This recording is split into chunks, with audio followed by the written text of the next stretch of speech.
Verse 1, alalahanin mo ang lumikha sa iyo habang bata ka pa at bago dumating ang panahon ng kahirapan at masabi mong hindi ako masaya sa buhay ko.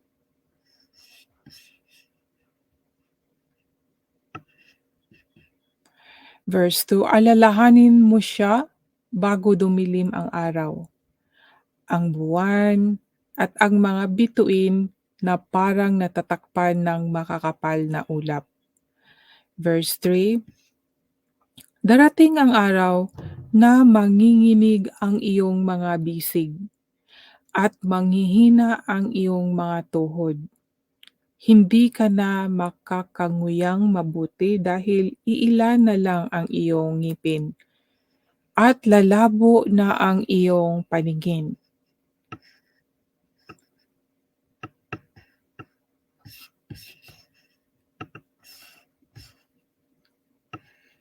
Verse 4, ang tainga mo'y hindi na halos makarinig, kahit ang ingay ng gilingan o huni ng mga ibon o mga awitin ay hindi na marinig. Verse 5, matatakot ka nang umakyat sa matataas na lugar o lumakad sa lansangan ng nag-iisa. Puputi na ang iyong buhok, hindi ka na halos makakalakad at mawawala na ang lahat ng iyong pagnanasa. Sa bandang huli, pupunta ka sa iyong tahanang walang hanggan at marami ang magluluksa para sa'yo. Magluluksa para sa'yo sa mga lansangan. Verse 6, kaya alalahanin mo ang Diyos habang nabubuhay ka, habang hindi pa nalalagot ang kadinang pilak at hindi pa nababasag ang gintong lalagyan, o hindi pa nalalagot ang tali ng timba sa balon at nasisira ang kalo nito. Verse 7, kung magkagayon, babalik ka sa lupa kung saan ka nagmula at ang espiritu mo'y babalik sa Diyos na siyang nagbigay nito. So dito na lang po muna tayo mga kaibigan, ano? Itong talata, actually hindi ito tungkol sa ating tungkulin o ating ating gawin para nga sa duty natin 'no, sa Diyos. Pinaalalahanan lang po tayo dito sa Ecclesiastes chapter 12 verse 1 to 7 po, na habang bata pa tayo ay alalahanin natin siya ang lumikha sa atin. Baka kasi masabi natin hindi na masaya ang buhay, hindi ako masaya sa buhay, gano'n 'no. Alalahanin natin na mayroong Diyos na lumikha sa atin. Alalahanin natin siya. So basahin niyo po, kayo po mismo, basahin niyo po mula po sa verse 1 to 7. Ecclesiastes po, chapter 12. Tungkol po sa atin habang bata pa hanggang sa tumanda, 'no? Kasi nga totoo nga naman 'pag tumanda na tayo ay hihina na ang ating paningin at, hindi na tayo masyadong makanguya-nguya dahil wala ng ipin at hindi na makaakyat sa hagdan dahil mahina na ang tuhod. 'Yun po 'no mga kaibigan. Ngunit itong mean, itong mean na aking ibahagi mga kaibigan, umpisa po dito sa verse 8. Ang sabi dito, sabi ng mga ngaral, walang kabuluhan, tunay na walang kabuluhan ang lahat.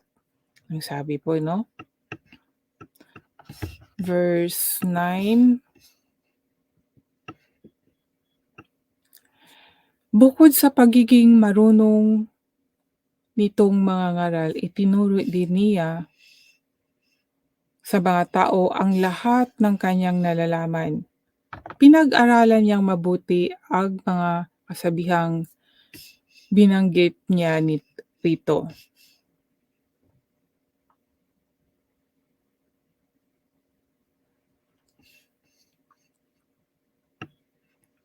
Verse 10, pinagsikapan niyang gamitin ang mga nararapat na salita at ang lahat ng isinulat niya rito ay tama at totoo.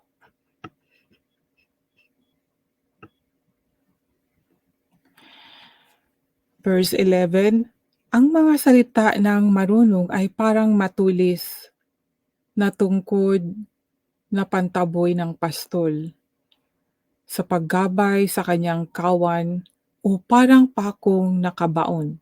Ibinigay ito ng Diyos na tangi nating tagabantay.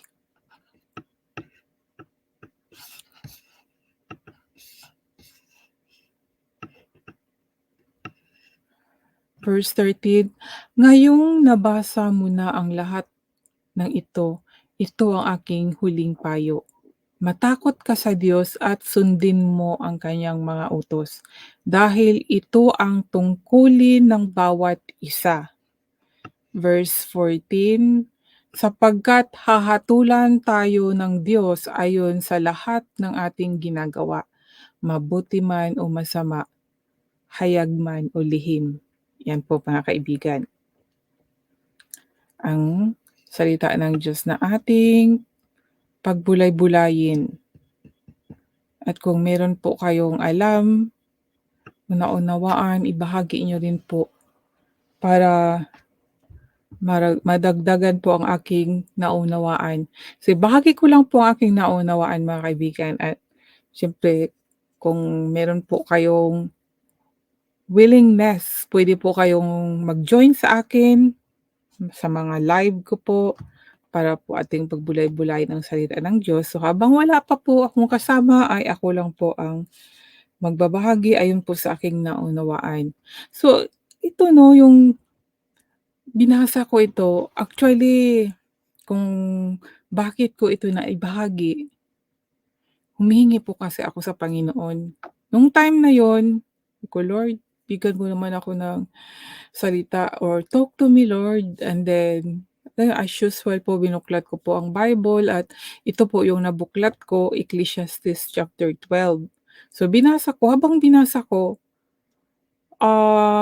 tumagos po sa aking puso at isipan itong nasa chapter 13. Ito po ang bale main na naunawaan ko po na sabi dito, ngayong nabasa mo na ang lahat ng ito ang aking huling payo. Matakot ka sa Diyos at sundin mo ang kanyang mga utos, dahil ito ang tungkulin ng bawat isa. So, doon napatanong po ako sa sarili ko, hala, may tungkulin pala talaga ang bawat isa, ang bawat tao. No, individual, may tungkulin po pala tayo talaga. Yun po ang naano ko, hala, kaya ibahagi ko 'to. Sabi ko, ito yung i-ano ko sa live ko at dapat nung ano pa 'to, nung 19 ata, re-schedule ako ng re-schedule dahil sa mga busy po kasi. Kaya naano po, naudlot po mga kaibigan. Hanggang ngayon, actually dapat mamaya pa 'to 11, ay may schedule na naman kasi ako, ibang gawain 'di ba, siyempre hindi po kasi tayo free ano, busy po talaga palagi. So sabi ko, ay kaya inano ko, dapat 11, mamaya pa 'to mga 11. So inano ko po, in-adjust ko po ng 9, kasi bahala na talaga basta mai-share ko lang ito. Dahil baka 'pag mamaya na naman i-schedule ko na naman ng mga 3 o'clock afternoon, ay baka hindi ko na naman po magawa. Dahil nga sa totoo lang ay may trabaho ako panggabi at wala pang tulog, tapos meron akong schedule mamayang tanghali, kaya sabi ko, i-adjust ko na lang ng 9. Kaya go lang ng go ano, na sana po kahit wala po kayo sa oras na ito, ah, puwede niyong madaan, bisitahin niyo at basahin niyo po itong yan po inano ko po talagang para mabasa niyo po ng sarili niyo itong binahagi ko sa yung iba walang Bible o ano, mga dahilan nila actually meron namang Google, puwedeng i-Google ang salita ng Diyos 'no. So ito mga kaibigan, sinabi dito, matakot ka sa Diyos at sundin mo ang kanyang mga utos dahil ito ang tungkulin ng bawat tao, sundin ang mga utos niya. Ngayon, paano natin masunod ang utos niya kung hindi natin basahin ang kanyang mga salita, 'di po ba? Puwede rin makinig tayo, pero sa panahon ngayon mga kaibigan, marami ng mga bulaang propeta na nagbabahagi sa salita ng Diyos pero tinitwist nila 'no? Lalo na yung mga mangangaral na meron silang sariling doktrina. So, payo ko bakit hindi kayo po mismo ang magbasa para po kayo mismo ang makakaunawa at malalaman niyo po ang katotohanan. Ang tungkulin po natin sa Diyos ay ang pagsunod sa kaniyang mga sinasabi, mga utos po, mga righteous 'no? Kaya nga sabi, "Seek it first the kingdom of God and His righteousness." And His righteousness. Yun po yung mga utos po niya na matuwid mga kaibigan.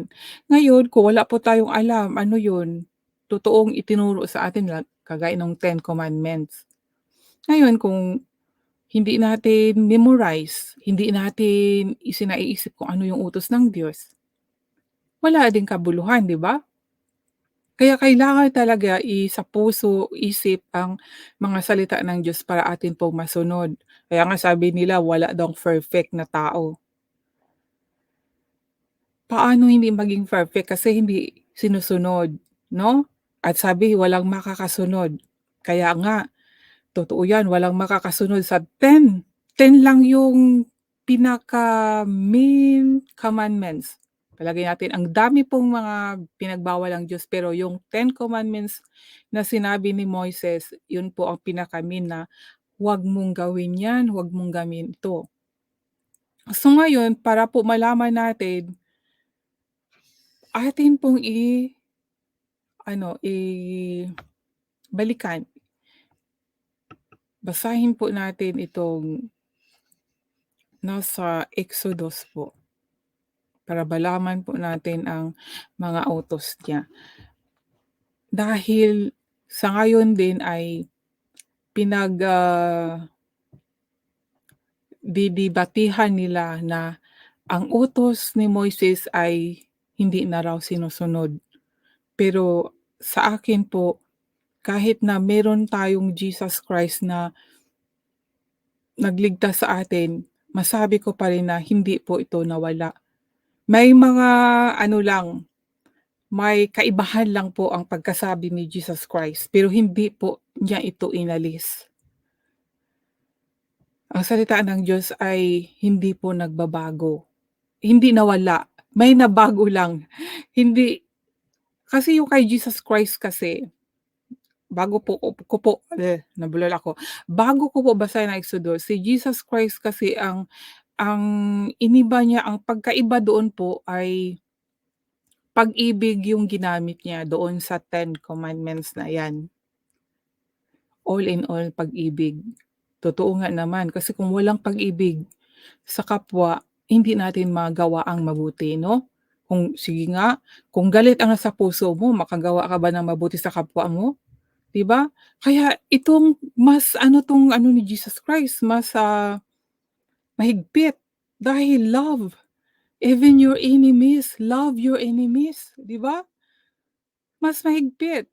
Kaya hindi po nawala, may na ano po, nabago lang talaga kapag ano niya, malalaman po natin 'yan kasi nagpasalamat nga ako sabi ko na, "Lord thank you talaga at nabigyan ba ako ng unawa dito." Kasi nga narinig ko kasi na wala na yung 10 commandments, inalis na, wala na, si Jesus Christ na daw lahat.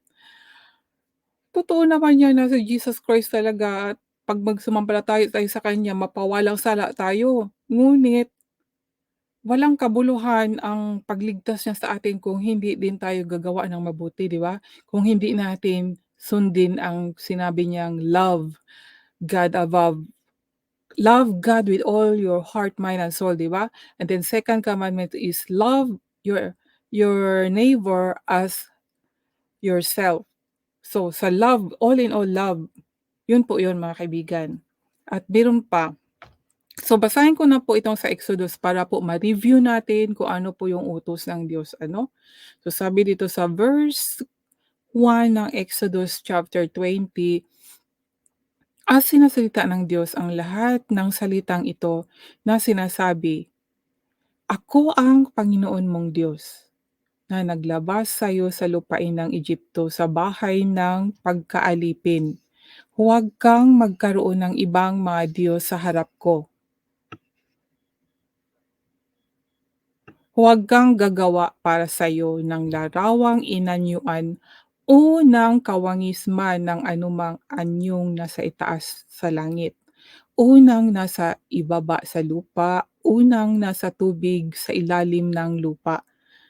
Huwag mong yuyukuran sila o paglingkuran man sila, sapagkat akong Panginoon mong Diyos ay Diyos na mapanibughuin, na aking dinadalaw ang katampalasanan ng mga magulang sa mga anak." Teka muna mga kaibigan, hindi ko kasi makita. 5, sa mga anak hanggang sa ikatlo at ikaapat na salin ng lahi ng mga napupuot sa akin. Verse 6. At pinagpapakitaan ko ng kaawaan ang libu-libong umibig sa akin at tumupad ng aking mga utos. 'Di ba ang ganda 'no? 7, huwag mong babanggitin ang pangalan ng Panginoon mong Diyos sa walang kabuluhan, sapagkat hindi aariin ng Panginoong walang sala ang bumabanggit ng kanyang pangalan sa walang kabuluhan. 'To napansin ko ba, lately lang po, may mga vloggers na yung expression po nila, sinasabi, "Diyos ko." Yung mga gano'n, hindi po maganda yun mga kaibigan. Kaya nga sabi nga dito 'di ba, huwag babanggitin ang pangalan ng Diyos, ng Panginoon mong Diyos na walang kabuluhan, tapos ginagawang expression. Hindi po gano'n dapat, dahil ang Diyos po 'pag lagi tayo nag-pray tayo, yun po ang mga paggamit lang po, ginagamit lang po natin siya 'pag tinatawag natin, sinasamba natin, tinataas natin, hindi yun sa mga 'pag ano, "Hala, Diyos ko," 'pag nakita na ano yung ibang tao, "Diyos ko, naunsa naman, naano ka naman," parang gano'n. Hindi po maganda 'yan, mga kaibigan. Dati ganyan po ako pero talagang iniiwasan ko na, hindi ko na ginagawa 'yan dahil very precious ang Diyos, eh, yung pangalan niya. Ano 'yan mga kaimata, pinag-iingatan natin dahil Diyos 'yan, eh. Kung meron po talaga kayong tunay na pag-ibig sa Diyos ay iniingatan po talaga ninyo. Hindi po talaga ano yung basta-basta lang. Talagang nasa isip na, ay, very, very precious God, powerful, talagang talagang very ano, yung basta 'pag iniingatan nasa puso at saka sa isipan, hindi siya basta-basta lang gagamitin na, 'di ba, yung pang ano, basta naano ko talaga, hindi lang isang vloggers na naringgan ko ng ganyan. Gusto ko nga din sanang i-ano, pero hindi ko na lang inaano kasi minsan 'di ba, sabi ko, I just mind my own na lang, na actually ang gusto ng Diyos ay itama ang mali, dahil ang kanyang salita ay ating bilang ating ano, taga-disiplina, taga-turo 'no, yung mga salita ng Diyos, taga taga-rebuke, at, 'yun matututo tayo paano gumawa ng mabuti. Kaya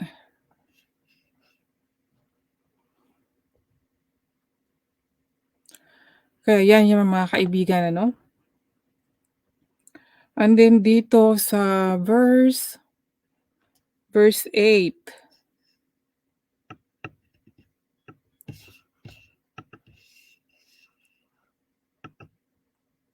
"Alalahanin mo ang araw ng Sabbath upang ipangilin." Ang Sabbath 'di ba yung worship day po 'no, na sabi, "Huwag magtrabaho kundi sa kanya ilaan talaga kay Lord ang araw na ito." Sa 9, 6 na araw na gagawa ka at iyong gagawin ang lahat ng iyong gawain. So yan po yan ano, yung 6 na araw yan ang ating araw na pag-work, pero yung 7 na araw ay yun ang pagsamba na dapat magpahinga tayo, yun po yung utos ng Old Testament po. Sa 10, ngunit ang ikapitong araw ay Sabbath sa Panginoon mong Diyos. Ito po 'no, sa araw na iyan ay huwag kang gagawa ng anumang gawa. Ikaw ni ang iyong anak na lalaki ni babae, ni ang iyong aliping lalaki ni babae, ni ang iyong baka, ni ang iyong taga-ibang lupa na nasa loob ng iyong mga pintuang daan. O 'di ba? Pati na yung mga hayop nga, ay dapat pahinga din po. Yun po ka-istrikto ang Diyos natin.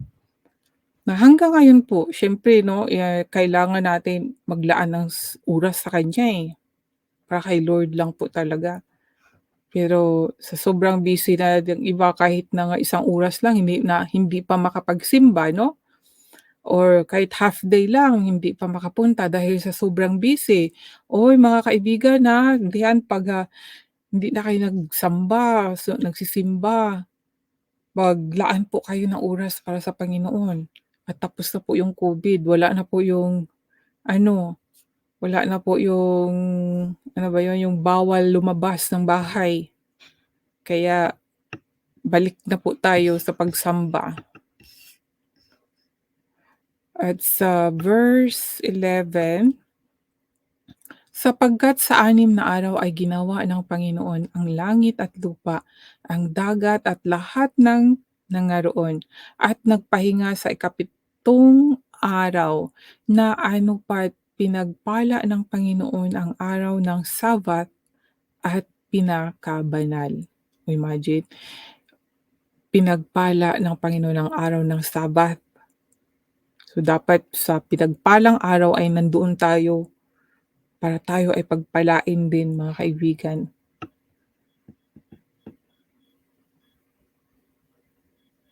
At sa 12, "Igalang mo ang iyong ama at ang iyong ina, upang ang iyong mga araw ay tumagal sa ibabaw ng lupa na ibinigay sa iyo ng Panginoon mong Diyos."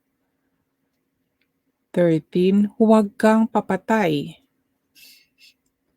14, "Huwag kang mangangalunya." Speaking of mangangalunya 'no, very common sins po nowadays mga kaibigan. Ah, Lalo na dito sa internet 'no, chatting, online dating, online chatting, online relationship. Ayan mga kaibigan, temptation is very easy dito sa online. Kaya mag-ingat-ingat po dahil pangangalunya na rin po 'yan mga kaibigan, and very common na kasalanan po. Ito po ang, ah, yung pagsamba sa Diyos-Diyosan 'no, yung mga images at saka itong pangangalunya ay very common.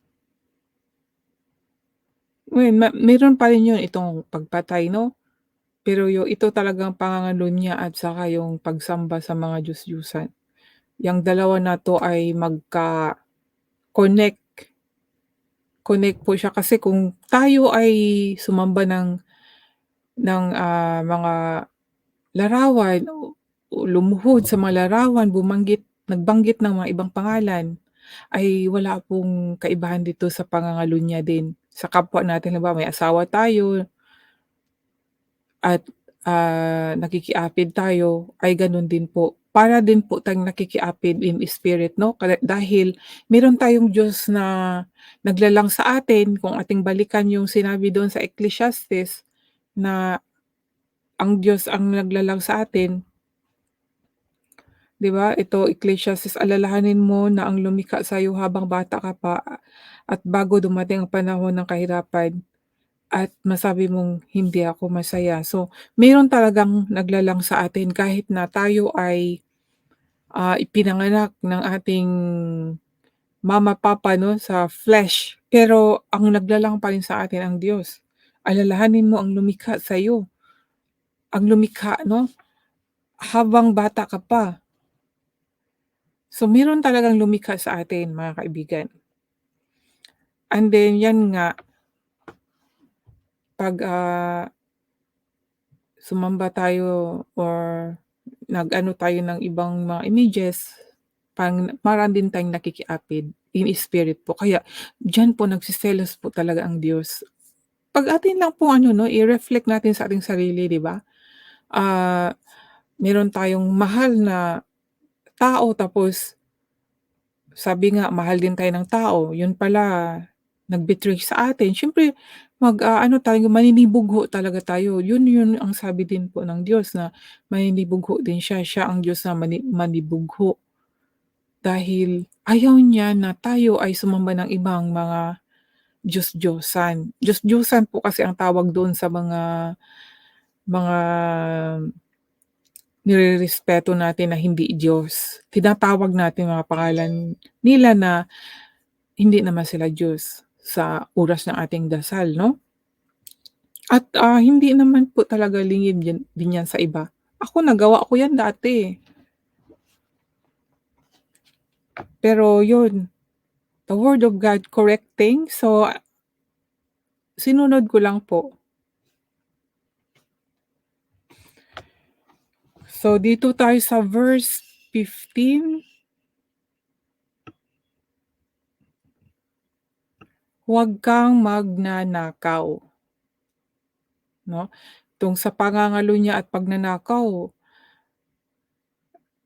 ang pagnanakaw masasabi ko na meron pang takot kaysa pangangalunya, lalo na 'pag yung temptation talaga sa pangangalunya 'no? Dahil dito sa pangangalunya talaga ang attack ng kaaway ng Diyos, eh. Halimbawa OFW ka, isang OFW tapos inattack ng kalungkutan. So, diyan pumapasok ang temptation 'no? Kaya masasabi ko talaga na mas marami ang nag-commit ng adultery kaysa pagnanakaw. Pagnanakaw tapos 'pag nabisto 'di ba mas, nakakahiya din. Pero itong adultery talaga mas malakas talaga yung ano ng adultery, sa obserbasyon ko lang po 'no. Grabe ang attack talaga ng ano, ng kaaway ng Diyos ba sa tao. Ito talaga, kalungkutan, tapos lalo na kung ang babae ay may asawa na siya ay isang materialistic na babae. Tapos hindi kaya ng kanyang asawa ang gusto niya. So, hahanap siya ng mga diyan na naman a-attack ang temptation, yung kaaway ng Diyos 'no, at, yung patibog ba, kinagat, so yun. Kaya ang daming mga reason po tungkol sa adultery 'no, yung kalungkutan. Pero ang masasabi ko lang 'pag ganyan 'no, may attack na mga ganyan, naramdaman sa puso, mga kaibigan, hindi po 'yan tatalab kung meron po tayong takot sa Diyos. 'Di ba sabi nga sa ano, 'Di ba sabi sa Ecclesiastes chapter 12 verse 13 na, "Matakot ka sa Diyos at sundin mo ang kanyang mga utos dahil ito ang tungkulin ng bawat isa." So, kung hindi natin alam ang kanyang mga salita, hindi natin alam ang kanyang utos, paano masunod mga kaibigan? Paano malaman na ang ating tungkulin sa Diyos 'no? Gaya niyan, huwag kang magnakaw.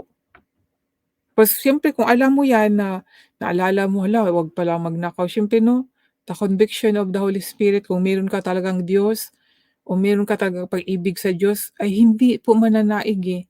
'Di ba mayroong magandang bagay na, na ano sa harapan mo at gusto mong kunin pero 'pag maalala mo na, ay sabi ng Diyos na huwag kang magnakaw, siyempre ma-alarm ka, eh.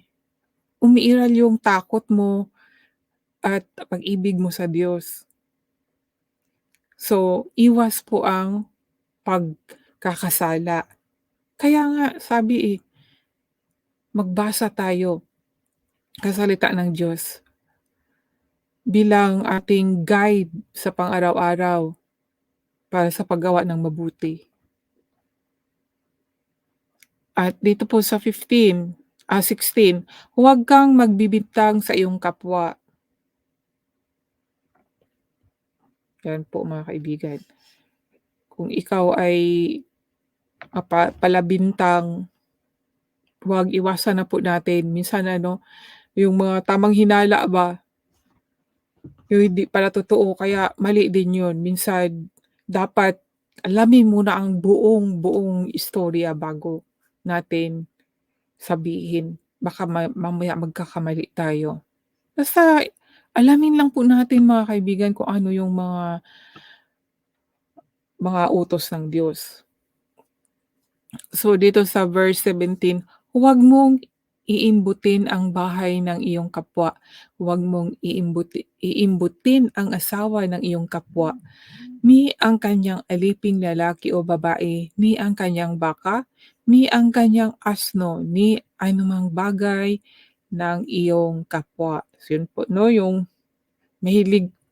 pahilig kayo sa ano, yung inggit-inggit. Inggit dahil ang kapitbahay ay merong magandang bagay, tapos yun, maganda ang asawa, gwapo ang asawa, tapos aanuhin, lalandiin. Yan po, iwas-iwas po mga kaibigan, at maiwasan lang po natin yan 'pag meron tayong takot sa Diyos. Sabi ko rin 'no, hindi lang sa takot, kung mahihiya ka talaga 'no, mahiya nga tayo 'pag mahiya nga tayo sa tao na hindi nga tayo makagawa ng masama, 'di ba, kasi mahihiya tayo, 'di ba? Eh, lalo na 'pag sa Diyos kung meron tayong hiya at takot at pag-ibig, itong tatlo na 'to, 'di ma-perfect mong masunod siya dahil bukod sa nahiya ka na makita ng Diyos ang ginagawa mo at saka natatakot ka na may parusa at saka mahal mo siya, 'di ba yung mga reason na 'yan mga kaibigan, dahil mahal mo siya, mahal mo ang Diyos, ayaw mo na masaktan siya, ayaw mo na mag, magtampo ang Diyos sa'yo, lalayo sa'yo. Dahil mahal mo siya, ayaw mo siyang masaktan, basta mga gano'n 'di ba mga kaibigan? Maiiwasan talaga natin ang paggawa ng kasalanan. Itatanim lang talaga natin sa isipan at puso na mahal natin ang Diyos, dahil sa pag-ibig, nasusunod natin siya. 'Yan lang po mga kaibigan, at kung wala tayo niyan, hingiin natin na, "Lord, yung galit na nasa puso ko, take it away and put it your love." Gano'n po yung mga kaibigan, ay amazing po. Si Lord po ay talagang ibibigay po niya mga kaibigan. Ako, isa sa mga testimony ko rin po 'yan mga kaibigan, eh.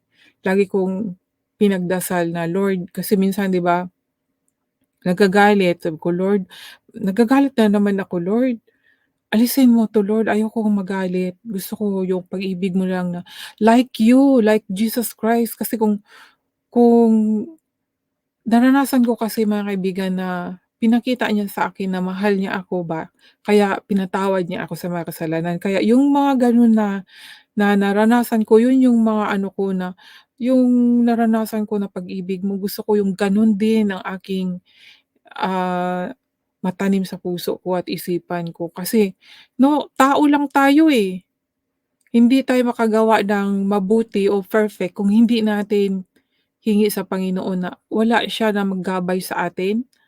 Kaya siya lang talaga mga kaibigan. Ako nga na-amaze ako, tapos na-amaze ako dahil sabi ko, "Lord, thank you talaga Lord." Kasi sa work ko ba, kasi isa yan sa mga bale experiment 'no, experience ko talaga kasi totoong nangyari. Sa trabaho maraming tao, iba-ibang ugali 'no. So akala mo, may tao na galit sa'yo, pero hindi naman pala, minsan ugali lang talaga niya. Ang adjustment po tayo, eh. Hindi porke yung tao na ating halimbawa katabi ay,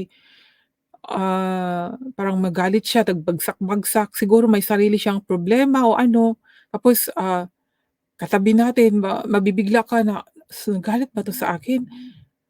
Hindi po tapos, ikaw din o ako din nung time na yun baka galit din ako. Siguro kahit walang salita, action, 'di ba minsan actions speak louder, so dadabugan ko rin kaya ito kasi minsan gano'n ang nangyari, eh. Pero pinag-pray ko, "Lord, ah, tulungan mo ako na hindi ko hindi ko tatapatan yung kanyang mga ginawa." Baka mag-away gano'n o kung nagdadabog siya, dadabog din ako, 'di lalong ano 'no, dabugan-dabugan.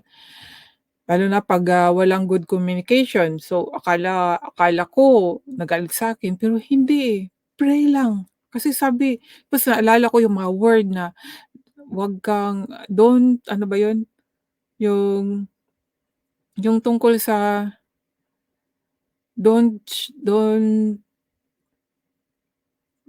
paano ba yun, yung evil kung don't fight evil with evil ba yun? Basta gano'n, may gano'n yung word na yun mga kaibigan, kundi fight with love, parang gano'n yun.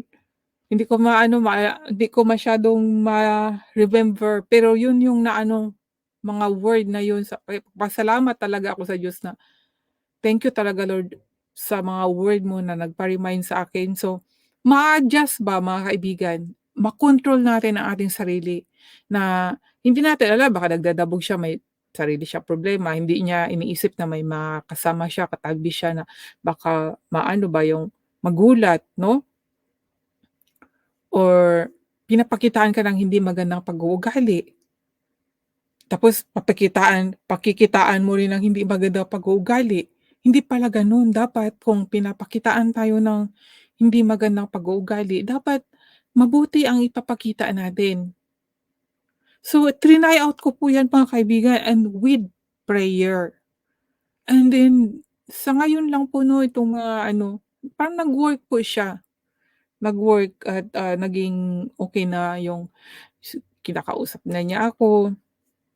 Dahil ewan ko ba mga kaibigan ano, may siguro nature ko na talaga din ito na kahit yung isang tao, kahit noon pa, nung maliit pa ako na na-bully ako, pero nung time na nakita ko yung nag-bully sa akin na kaawa-awa yung sitwasyon niya, umiiral po yung awa ko sa kanya. Kaya gano'n pa rin hanggang ngayon. Dapat parang matuwa na, buti nga sa'yo gano'n, parang lalo na ngayon na may alam na ako sa salita ng Diyos, mas lalo kong hindi ano, hindi ko magawa dahil natatakot ako kay Lord. Alam ko na nakikita niya ang mga ginagawa ko at alam niya kung anong iniisip ko, alam niya ang laman ng puso ko. Alam na alam ng Diyos, kaya nakaka-amaze nga si Lord talaga mga kaibigan.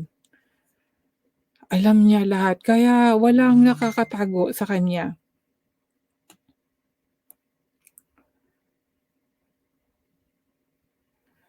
Kaya mga kaibigan at patuloy po tayo sa pagbasa sa 18. Exodus chapter 20 verse 18, "At nakikita ng buong bayan ang mga kulog at ang mga kidlat at ang tunog ng pakakak at ang ay, bundok na umuusok at nang makita ng bayan ay nanginig sila at tumayo sa malayo."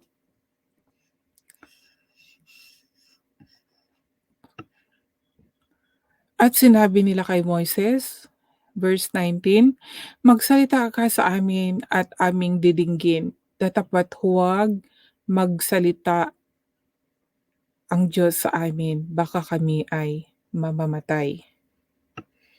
Verse 20, sinabi ni Moises sa bayan, "Huwag kayong matakot sapagkat ang Diyos ay naparito upang subukin kayo at upang ang takot sa Kanya ay sumasa inyo upang huwag kayong magkasala." So yan po mga kaibigan, Exodus chapter 20 verse 1 to 20 po. Pero nandito po all in all yung Ten Commandments at binasa ko lang po hanggang dito. So ngayon mga kaibigan, totoo nga ba na inalis na ni Jesus Christ ang Ten Commandments? Wala na daw yun. Hindi na daw yun ang dapat sundin, ang sabi. Ano ang sabi ni Jesus Christ dito sa Matthew chapter 22 verse 35 to 36 po? Basahin po natin. "At isa sa kanila na tagapagtanggol ng kautusan ay tinanong siya ng isang tanong upang siya'y tuksohin." Ang sabi, "Guro, alin baga ang dakilang utos sa kautusan?"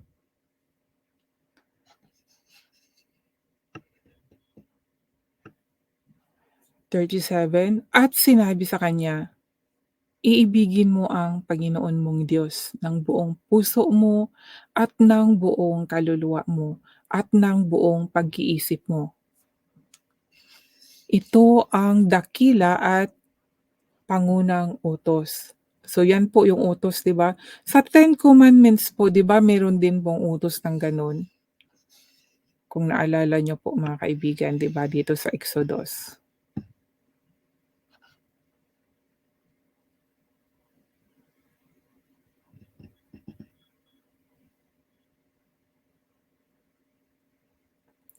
Ito. Ito yan mga kaibigan yung sinabi ni Jesus Christ na, yung the first greatest command niya na love God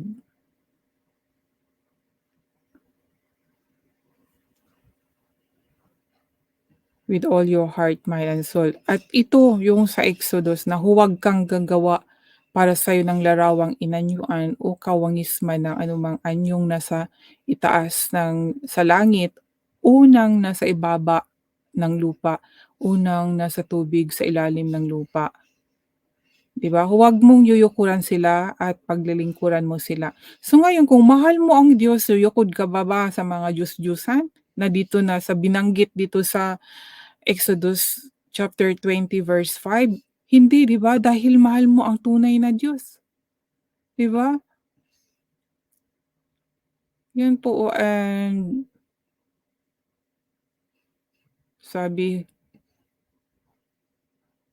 huwag mong babanggitin ang pangalan ng Panginoon mong Diyos.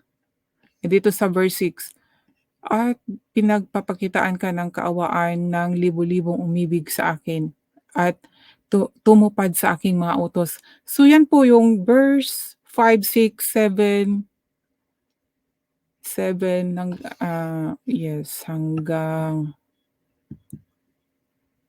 yan, 5, 6, 7. Yan, inisa yan ni Jesus Christ mga kaibigan. Dahil ito tungkol po yan sa Diyos, 'no? Pinag-isa ni Jesus Christ. Sinabi niya dito sa Matthew chapter 22 verse 27, Jesus said unto him, "Thou shalt love the Lord thy God with all thy heart and with all thy soul and with all thy mind." So yun po yun mga kaibigan. Ngayon kung mahal mo talaga ang Diyos, hindi ka na yuyukod sa ibang mga Diyos-Diyusan, hindi ka mag-aano ng mga larawan dahil ang Diyos ay spirit, eh. Wala siya sa larawan, wala nga siyang sa larawan. Dapat 'pag nag-pray tayo, believe tayo na nandiyan siya mismo sa harapan natin. Dahil God is with us forever, always. Kung sino nasa puso mo, kung mahal mo ang Diyos na kagaya dito, "Thou love the Lord thy God with all thy heart." Ngayon kung mahal mo ang Diyos with all your heart, with all our heart, automatically God is with us and in us, 'di ba? Alangan naman na with us lang siya tapos sa puso natin is sino? Sino ang nasa espiritu natin? Sino ang nasa loob natin kung hindi siya? Paano siya with us kung nasa sarili natin mismo ay hindi siya? Kaya sa pangunawa ko po mga kaibigan in and out, God is with us and in us, yan po yun ang sa pangunawa ko po. Kasi kung hindi natin siya mahal, mind 'no, love God heart with all soul and mind 'no. So, kung love natin ang Diyos lagi natin siyang iniisip, eh, sa mind natin tapos sa heart natin, yung feeling natin na yung love talaga kay Lord. And then yung sa kaluluwa natin ay yun kaisa natin 'di ba kasi God is a spirit, ay gaya nga ng sabi ko na, um yung soul natin at espiritu ay magkaisa yan sila. So, yung feeling, yung soul natin talagang nandoon yung love talaga kay Lord. Kaya He is in us dahil because of love. And then, He's with us wherever we go. So, kasi nandiyan na siya laging automatically iniisip natin nandiyan talaga si Lord. That is together with faith 'no, mga kaibigan, faith. Dahil meron tayong nararamdaman and then hindi lang din sa faith mga kaibigan dahil mafi-feel mo talaga, makikita mo ang presensya ng Diyos. Kaya madagdag ng madagdag ang faith. Kaya nga amazing nga si Lord, eh, amazing po talaga. Hindi lang 'pag once na meron po tayong good relationship sa Diyos, hindi lang po yung pang lagi kang nag-aano na faith, yung pananampalataya na hindi mo siya mararamdaman, hindi mo siya makikita. Meron. God is talking to us individually mga kaibigan. Kaya nga kailangan natin ng good relationship sa kanya, eh, sa totoo lang 'no. Kaya yung faith, madagdagan ng madagdagan dahil ma-amaze ka, eh. Maano mo yung presensya niya kaya mapupuri mo talaga siya at mapupuri mo siya ng hindi lang sa mouth kundi from your heart dahil nakikita mo na siya, naramdaman mo na siya, nakikipag-communicate na siya sa'yo. Amazing talaga si Lord, ang kapangyarihan niya mga kaibigan is so amazing. Ay sabi ko nga, eh, Lord yung itong mga naranasan ko sa Facebook, sa internet na yung akala ko si Lord yung kausap ko, sabi ko, "Lord ayoko na yung gano'n Lord." Kasi nga 'di ba yung presensya ng Diyos, pero gusto ko talaga yung actual na mismo, kahit wala yung mga yung sa internet. Kasi na-encounter ko kasi yung gano'n 'pag, yung milagro ng Diyos mga kaibigan ba. Ginamit ni Lord ang internet, kaya nandito din ako nagse-share sa mga salita niya 'no. Kaya gusto ko rin sa sarili ko din mismo po talaga na maranasan ko si Lord at amazing po talaga si Lord, sobrang amazing po sa buhay ko. Masasabi ko na totoong problem is there, may problema hindi nawawala, pero basta nangingibabaw talaga si Lord. Amazing, sabi ko, "Lord, ikaw talaga ang magwawagi sa buhay ko. We are we should be victory." Ako magwagi ako kasi nandiyan ka Lord. Kasi yung iba kasi yung pagwawagi na sinasabi gusto nakikita nila yung yumaman, material, bagay. No, hindi lang sa ganyan. After that, bahala na si Lord kung ibibigay ni Lord, 'no. Pero hingi lang tayo ng hingi. Hindi naman magdadamot si Lord, may mga para-paraan lang yan, eh. Pero amazing talaga si Lord, amazing. Kasi sa dami ng mga problema ko, emotional problems, pero Andiyan siya talaga, masasabi ko mga kaibigan. Kaya nga nandito pa rin ako, eh. Talagang shine-share ko si Lord sa sa sobrang sa sobrang gratefulness ko kay Lord. Kaya masaya po talaga ako na binabahagi po siya mga kaibigan. And God is so amazing and so powerful. So dito mga kaibigan sa verse 39 ng Matthew chapter 22, ang sabi, "At ang pangalawang katulad ay ito, iibigin mo ang iyong kapwa na gaya ng iyong sarili. And the second is like unto it, thou shalt love thy neighbor as thyself." So yan. And these two commandments, sa dalawang utos na ito nauwi ang buong kautusan at ang mga propeta. So ito po mga kaibigan, hindi po inalis ni Jesus Christ ang Ten Commandments dahil sabi niya sa dalawang utos na ito nauuwi ang buong kautusan at ang mga propeta, 'no? So ginawa niya itong mga sinabi sa Old Testament na huwag kang gumawa ng mga ganito 'no, huwag kang magnakaw, huwag kang mangalunya, huwag kang yumukod, huwag mong gamitin ang pangalan ng Diyos na walang kabuluhan. Huwag, huwag, 'di ba? Pero ang ginawa niya, binuo niya, pinalitan niya ng love. Love God with all your heart, mind, and soul. And then sa pangalawa, love love thy neighbor as thyself. So sa love po mga kaibigan, meron nga akong nabasa din, eh, sa nakita ko, ishi-share ko lang din po ano. Nakita ko siguro sino kaya ang nag-post nito, ano siguro, baka non-Christian at pinost niya yung mga hindi magaganda lang na nakasaad po sa Bible. Saan na nga ba yun?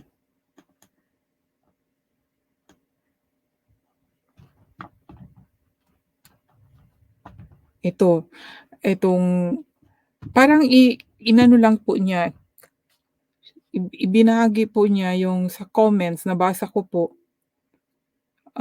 sabi dito, meron kasing nakalagay dito na mababasa daw sa Book of Leviticus, yung sabi na, "Kill the adulterers." So, ito lang ang sa dami po niyang inano mga kaibigan na about po sabi dito, "Kill adulterers, kill witches, kill, kill all witches, kill blasphemers, kill false prophets."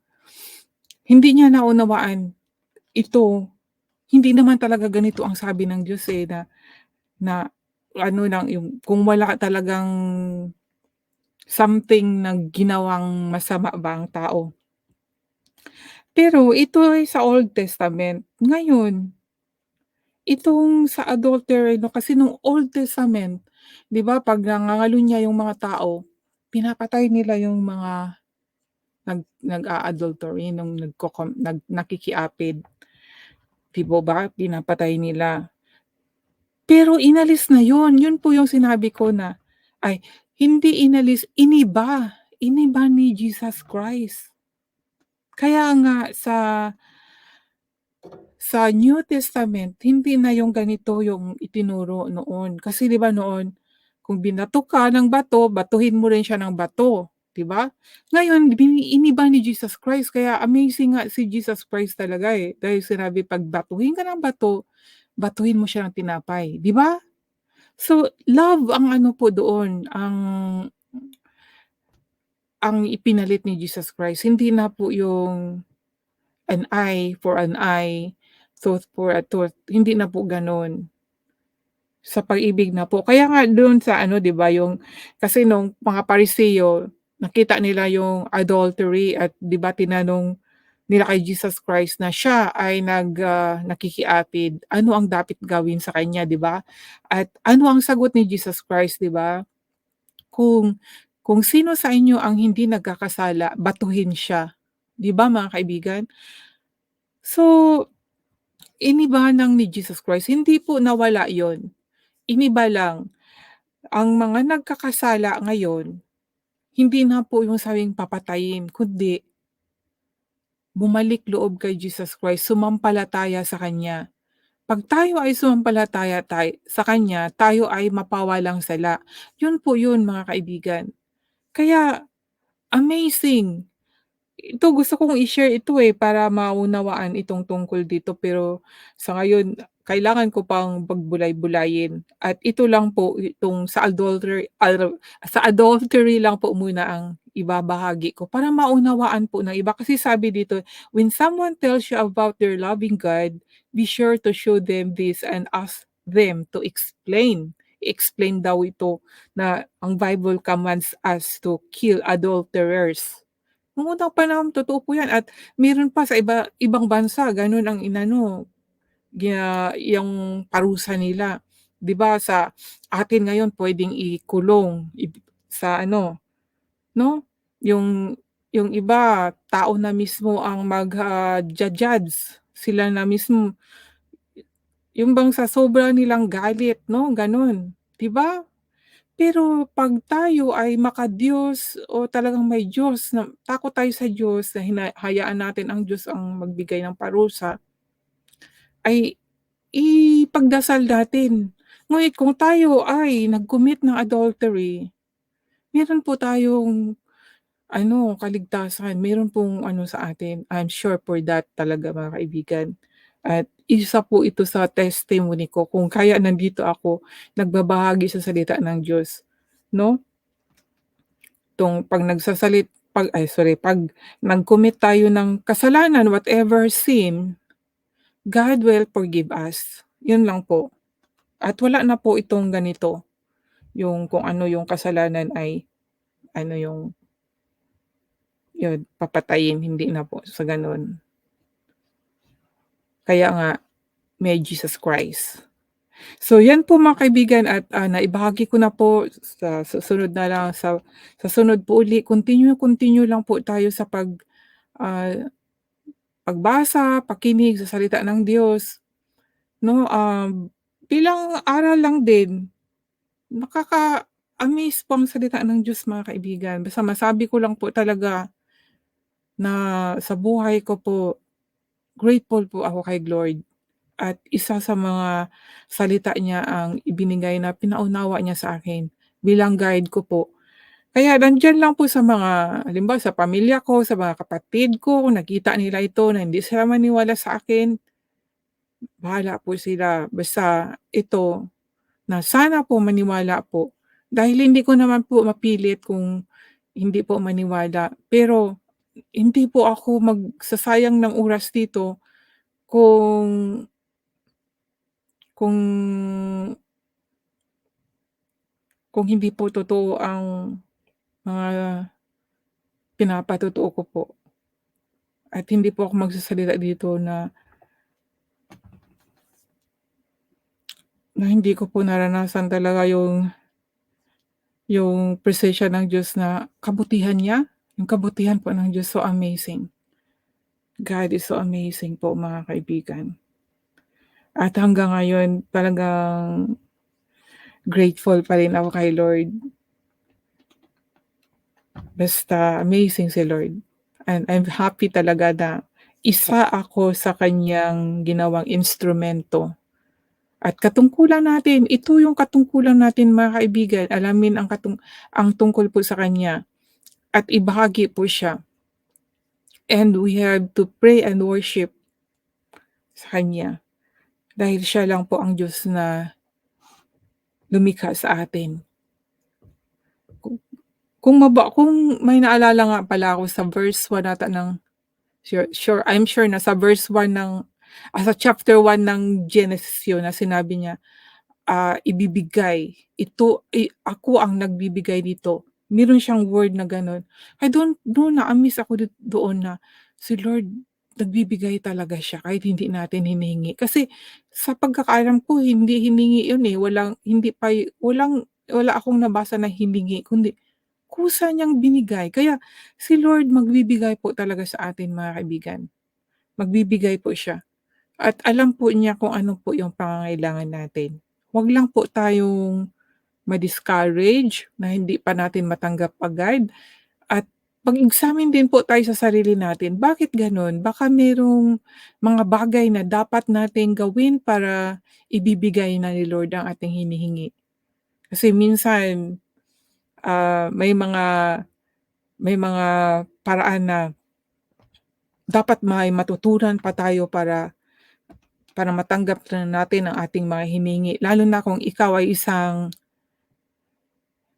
isang nagbabasa na sa salita ng Diyos ano, tapos hindi mo sinunod.